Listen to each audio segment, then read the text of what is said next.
Great Ogoni people, great. Now let's analyze this together so that you understand why you should not depend on Nigeria. According to the Sustainable Development Standard, 1 million people need 1,000 megawatts of electricity.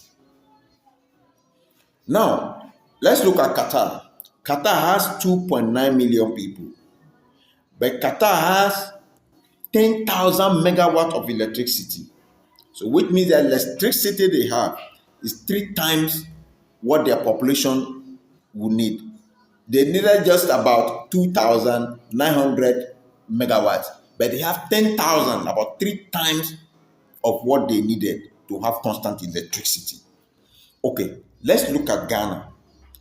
Ghana, a population of about 33 to 35 million people, they have what they call installed electricity generation capacity of 5,200 to 5,694 megawatts.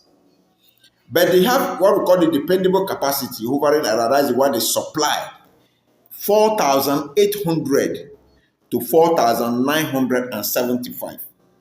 That's Ghana. And that is why Ghana also has electricity. Now let's look at Nigeria. Nigeria is a population of about, let's just say 230 million. If not, it's about 240 to 250 million now. But let's just use 230 million people. Now, Nigeria has an installed electricity generation capacity of roughly 13,625 megawatts.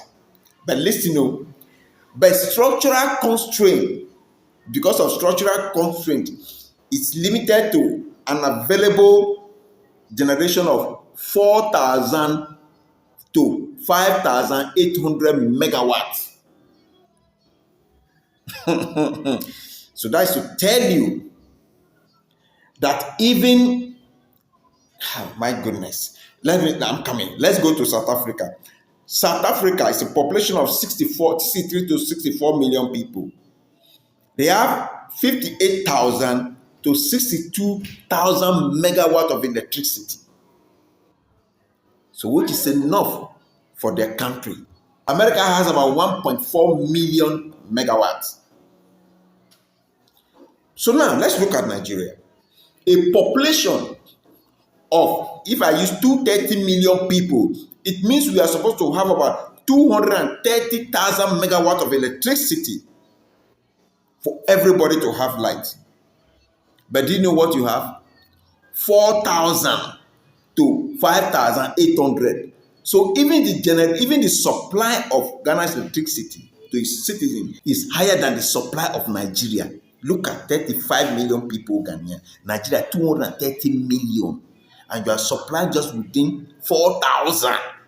While Ghana supplies within 4,800 to 4,975.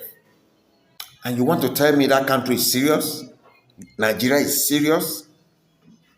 When the minimum we are supposed to have is 230,000 megawatts for everybody to have light. You are not even talking about extra.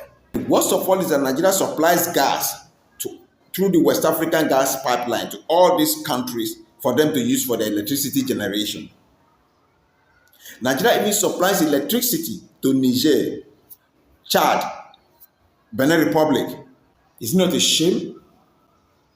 And the people don't have electricity. Just ask yourself. You see, the problem is that Nigerians don't think.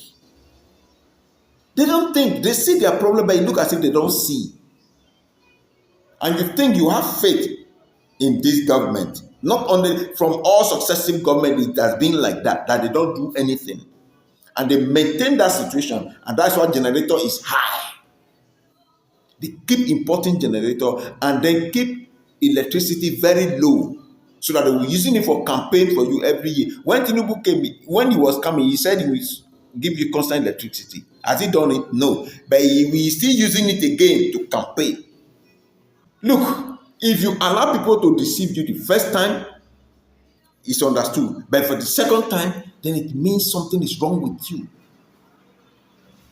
This is why I'm saying, Ogoni people, we don't have to rely on Nigerian government because they won't do anything for you. They're a bunch of liars. They will deceive you and take everything from you. We need to drive ourselves politically and economically. And we have what it takes. So nobody should use our resources to negotiate for any rubbish. No. We must be granted a state and we must use our economic resources. We must have a fair share of it and use it to develop ourselves. We can generate our own electricity. We can do it. Afam there is our land. We can do more. So what is wrong with us? So think. The problem is that people are not thinking. Think. Make research and know your problem so that you know how to go about it.